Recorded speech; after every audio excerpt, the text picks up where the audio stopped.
ఈరోజు ఎన్డీఏ కూటమి ఎంతో ప్రతిష్టాత్మకంగా ఏర్పాటు చేసినటువంటి రేషన్ షాప్ ఓపెనింగ్లకి నియోజకవర్గంలో సుమారు 307 మా పోలవరం నియోజకవర్గంలో ఈరోజు ఓపెన్ చేయడం జరిగింది.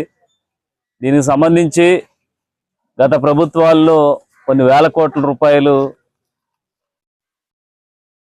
అన్యాక్రాంతంగా వాహనాలకు కానీ లేకపోతే అక్కడ ఉన్నటువంటి స్టాఫ్స్ కానీ ఉపయోగించి ఆ డబ్బునంతటిని కూడా వృధా చేయడం జరిగింది. ఈరోజు పౌర సరఫరాల శాఖ మంత్రి నాదెండ్ల మనోహర్ గారి ఆధ్వర్యంలో ఇలాంటి మంచి కార్యక్రమాన్ని మళ్ళీ పునఃప్రారంభించడం అనేది చాలా సంతోషకరమైన విషయం. ప్రజలందరూ కూడా దీన్ని వినియోగించుకోవాలి.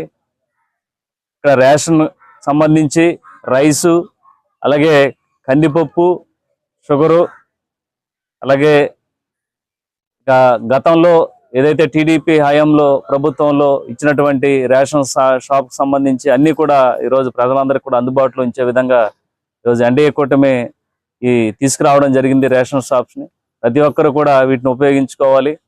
అలాగే గత ప్రభుత్వాల తప్పిదాల వల్ల ప్రజలందరూ కూడా అనేక ఇబ్బందులు పడ్డారు. అలాంటి ఇబ్బందులు పడకూడదు, అందరూ కూడా సంతోషంగా ఉండాలని ఈ మంచి నిర్ణయం తీసుకున్నటువంటి సీఎం చంద్రబాబు నాయుడు గారికి, పవన్ కళ్యాణ్ గారికి, అలాగే పౌర సరఫరాల శాఖ మంత్రి నాదెండ్ల మనోహర్ గారికి పోలవరం నియోజకవర్గం తరఫున హృదయపూర్వక కృతజ్ఞతలు, ధన్యవాదాలు తెలియజేస్తున్నాను.